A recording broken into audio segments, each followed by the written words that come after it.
see I am covered in sawdust as usual, which brings us to our topic this week. I'm going to show you how to put a nice metal collar on an axe. Stay tuned.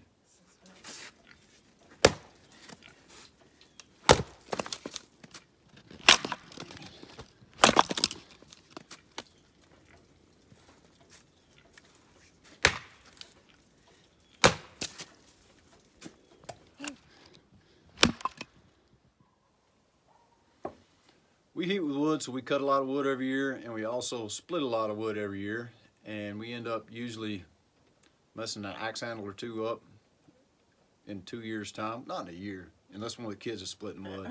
Well, And then it's like in a day, our axe handle is shot. yeah. So in the past, we've done things like this, wrapped them, put leather collars on them, and that never lasts very long, doesn't seem like. No, it doesn't seem like it. So we have decided that I had a little bit of sheet metal. We're going to try to make our own collar, and we did it, and it worked quite swimmingly, splendidly, and all those other words. It worked real good. It was super rad. Yeah, super rad. That's what it was.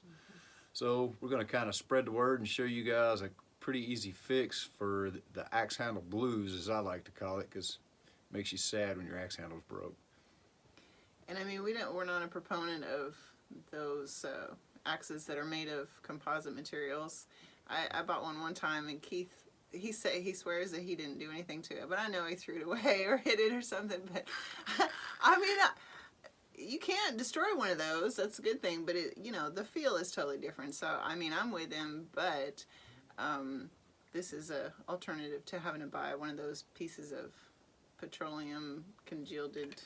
That's right. Marvels, wonders of the world. When it comes to axe handles, if it's not wood, it's not good. You heard it here first. Let's fix an axe handle. All right, this is my personal axe right here that we're gonna put the new collar on. As you can see, it's been chewed up a whole bunch. It's a light felling axe. It's not huge, but I prefer it. It fits me well. It's not too heavy. Doesn't wear me out. Like it a lot, so I'm excited about getting it fixed. And as you can see, he would burn a little flour in for me. Isn't that sweet? So what we're going to use to collar this axe with is just a piece of it's 22 gauge sheet metal. It's not really heavy duty, but it'll take the brunt of that force as it hits against the wood and keep it from destroying your handle. And it bends easy, works easy. That's why we're going to use it. And you can get these sheets. This piece has been cut all to pieces for different projects. But you can get these at like Tractor Supply, Rural King, and I want to say they might be $10 for like actually 24 by 12 sheet. So if you're looking for material to do your collar with and hide your wife behind, then this is what you're looking for. 22 gauge, 24 by 12 sheet metal.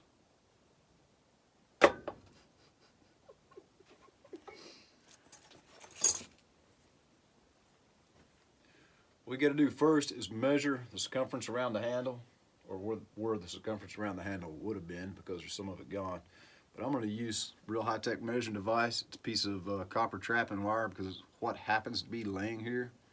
So there's a lot of things that just happen to be laying here. You're not gonna. Yeah, but it's like the most bendy, measury. I mean, we could use some cannon fuse. I've got cannon fuse. We could. Yeah, I mean. We could use this handy piece of cannon fuse, but we're not going to so. do that. We're going to go with a piece of trapping wire. Whoop, after I drop it.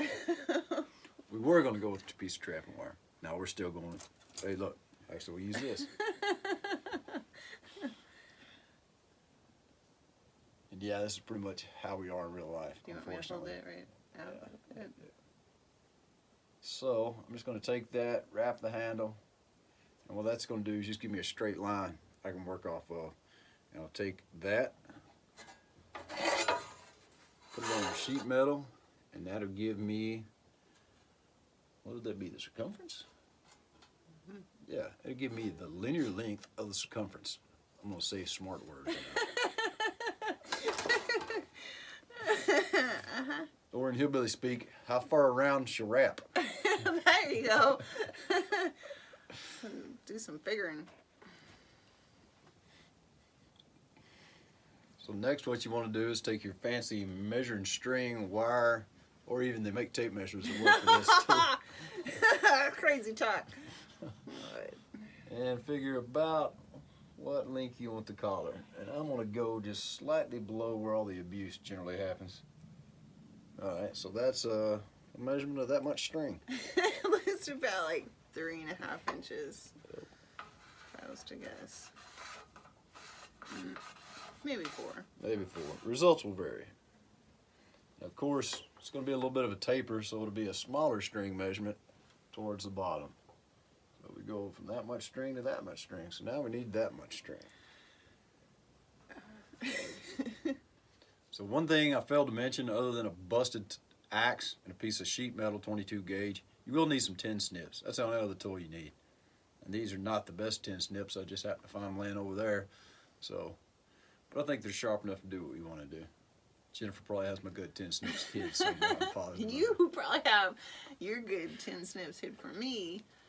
That's true. Yeah. Therefore, hiding them from me. Okay. Probably happened. Yeah. Ipso facto.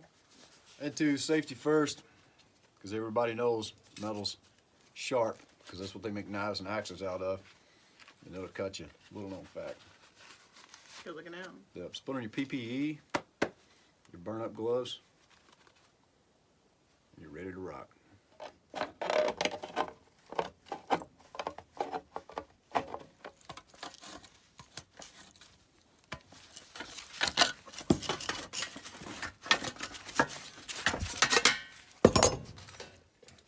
Alright, I got one of these fancy things. They got marks and stuff on them. I'm going to use a tape measure. So it's 5 1/4, so I'm going to go about half the distance of that, and it's going to be the center point of the front of the axe. That way we get a good even bend and it wraps evenly around the back, which is what we're going for. So I'll do some ciphering on that, and we'll get a center point.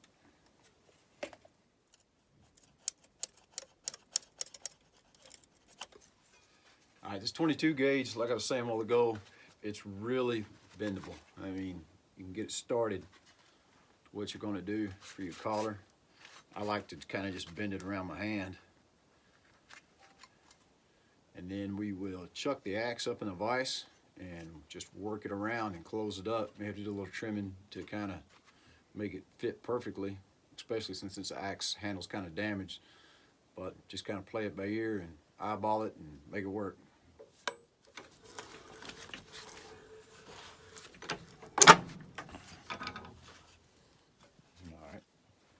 So now that I've got it locked in our old post vise here, I'm just going to take a little ball peen hammer and roll it around the back of the handle and get it a good tight fit.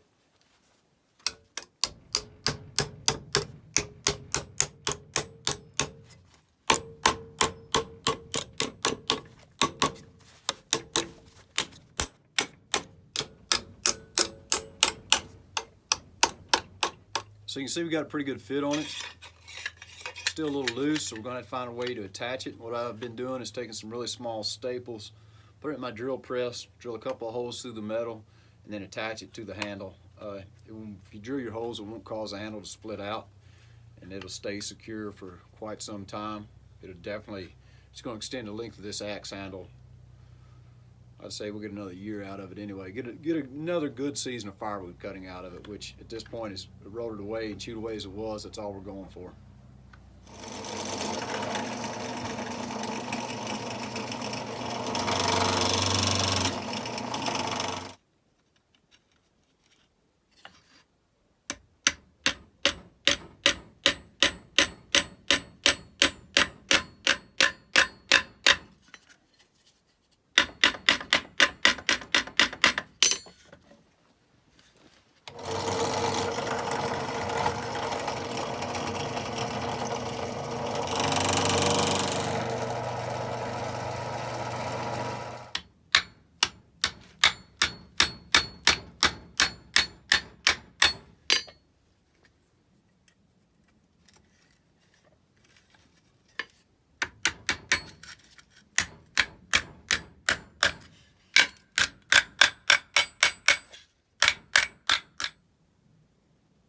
So there you have it, another good handy tip that actually works. So we hope that you will like this video and subscribe to our channel, and also check us out on Facebook and Instagram. And also our website, we have some pretty cool stuff on there too as well. So we hope you enjoyed it, and we'll see you around.